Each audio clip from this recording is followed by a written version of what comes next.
Why, hello everybody. This is Kirikomori's House of Hikikomori, and today I'm gonna be talking about Ajin today. Watched this show on Netflix a little while back and haven't reviewed in a while, and I'm at my tail end of spring break. I'm bored. I've been watching some anime, of course, over the weekend, and there's Anime Boston coming up soon, so I'm like, hey, I should talk about shows that I watched in the past that I think other people should know about. And here we are. We're Asian. Watch this on Netflix, and I believe it's a Netflix exclusive. So if you do have Netflix, definitely go watch it there. It's a show from 2016. I had made sure that my friends told me I had really old anime tastes, so over the course of last couple months, I've been just like, yeah, I'll try some stuff out. Maybe I do stick towards classics. I don't know. I did say like Revolutionary Girl Utena, FLCL, and Fully Cooley, and like Sayonara Zutsubo Sensei, and she's all like, you have old taste, don't you? And I'm like, I didn't think about this that way, but I guess you're kind of right. But either way, this is from 2016. There's a season 2, which is also on Netflix. That one I did watch, and I'm not going to talk much about it now, but I will, like, give a little thing about it in a sec. Not a sec, more like till the end of the end of the video. There's an OVA and, like, three summaries that I just haven't watched. Maybe I'll get around to it, maybe I won't. Watching something else right now. Comes from a manga. It's definitely an action show, maybe a little bit of horror, but definitely seinen. There we go. I always like want to add another N to that. And the studio's Polygon Pictures. They actually have a lot of Netflix titles up on there. They have they were also pretty famous for CGI. Knights of Sidonia, which is like Netflix was like it was like their first like exclusive they kind of came out with. That I remember it was being a much bigger thing than it is now. I haven't watched it personally. And the director is Hiroyuki Sashita. Again, it seems like he's very much Polygon Pictures exclusive. All the shows that I saw he had directed were from Polygon Pictures, so I really can't say much to his work. There's a story, in case you haven't heard of it. I know it was relatively famous, not a lot of people, I guess people did compare it to Tokyo Ghoul, which I never wound up watching, but I definitely did hear about it. And I guess it gets compared to that in the sense that it centers around this world in which it's very much mostly modern, except that there's this discovery of individuals who are called Ajin, who are mostly human, except for the fact that they're immortal. They can produce in these invisible black like shadows which stand like taller than them, which they can control like an asterisk on top. It gets more complicated later on, and that can decimate anybody. And it's kind of that there's this founder has this dude named Kei Nagai who learns he is an Asian, and then then the government wants to test on him, and then there's this other dude who's like is a terrorist named like Sato, who like also wants him, but also like believes he's like an impediment, and meanwhile Kei's just like, leave me the fuck alone, I just want to do my thing somewhere else, but there's basically nowhere for him to go.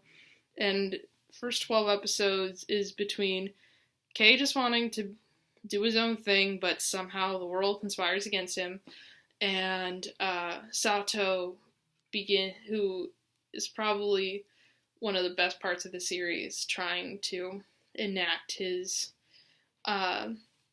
terror plan. He's an agent himself, and he's his outward goal is like justice and freedom for Ajin, but I honestly don't really want to talk about it too much because of the fact, kind of seeing how he acts, he's one of the best people to watch, and one of the best characters to watch in this show. He's You never can take his eyes off him. He's got his like right hand man Tanaka, who had been experimented on for a very long time under the government, and so a very good thing to know. And this is also definitely, if you don't like this, I strongly recommend not watching it. In that almost everyone you kind of hate.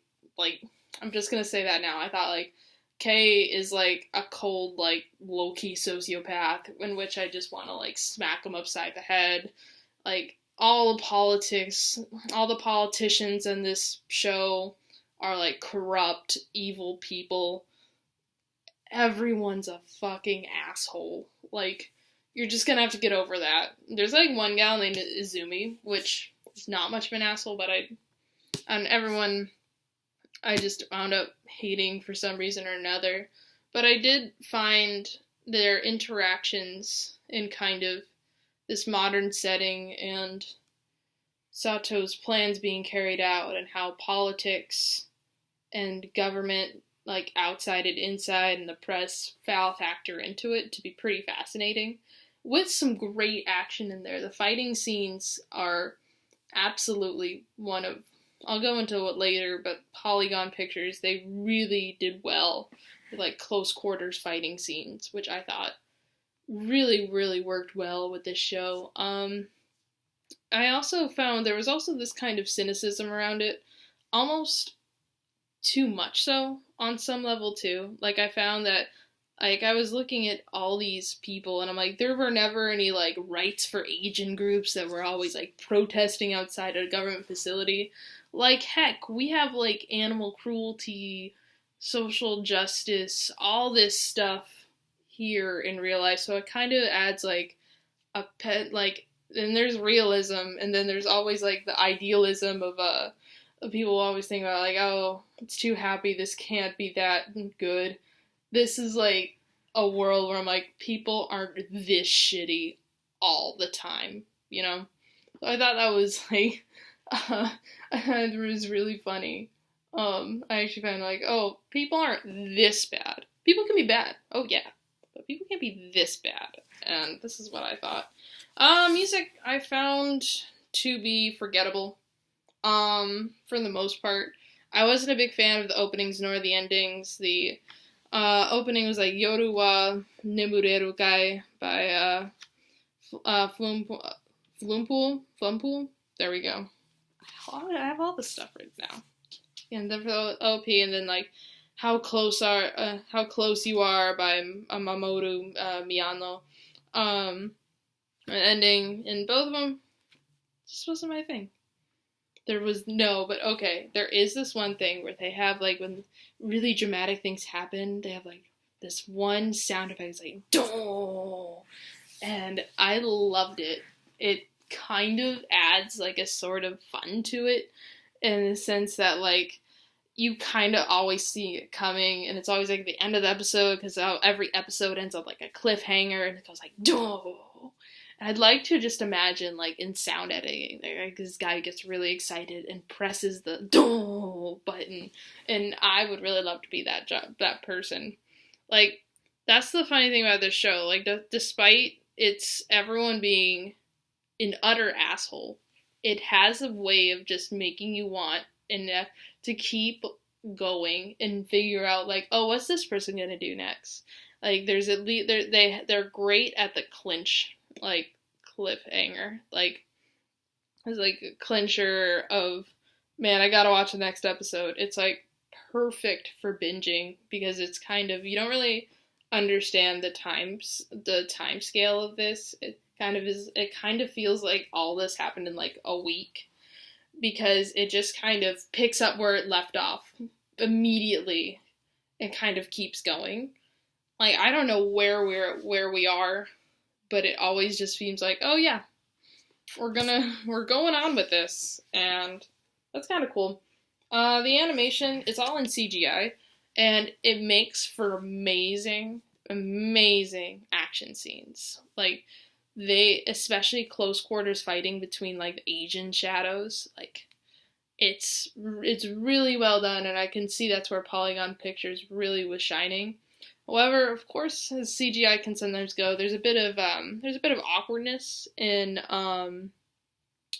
there in facial expressions and like normal walking patterns. Like you can tell it's not very much there yet, but I'm not the type of person that will completely write off if an anime CG it's gonna be shit. So I actually was definitely, this is one of the first CGI shows I've watched. I did see like the first Berserk movie.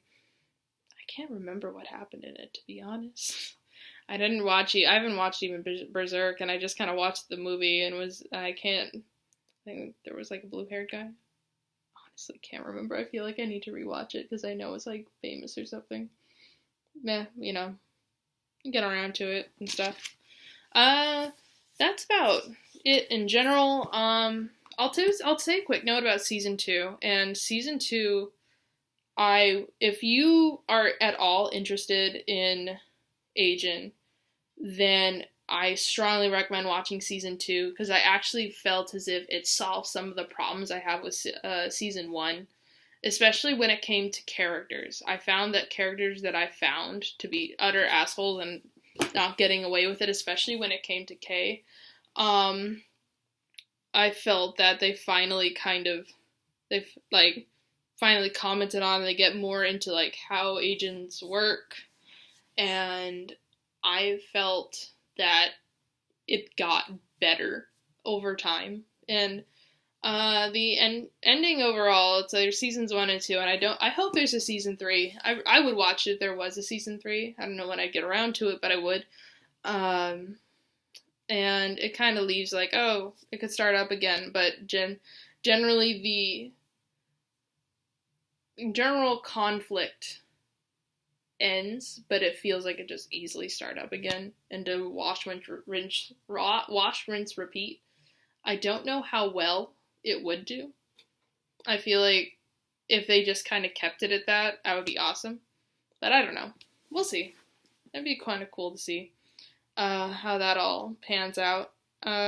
This show, I'm not normally a seeker of action horror in the darkness, but I found this very great watch. If you like a little bit of thriller, a little bit of action, and are looking to see something new, I strongly recommend picking up this show. Watch the first 3 episodes, see what you think of it. I thought it was done well. I thought it was a great showcase of what CGI can do.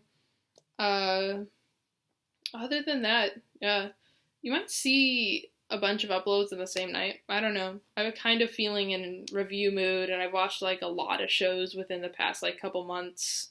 So, like I just recently watched like Gakko Garashi. Been watching Is It Wrong to Pick Up Girls in a Dungeon? I'm still watching it. It's kind of funny. It's like popcorn. But anyway, thank you guys so much for watching. Got this far. Be sure to leave, all the general things that YouTubers ask for, such as likes, comments. I love to hear comments. I love hearing what other people thought of Ajin. Like, did they like it? Did they hate it? What did they feel about it? I love that kind of thing. But, I always try to reply when I see stuff like that, because I just always love the fact that people reach out, You always feel like you're yelling into the void, so, knowing that someone else is like, yeah, show. I'm like, yeah, show. But great. Thank you guys so much for watching, and I'll see you later.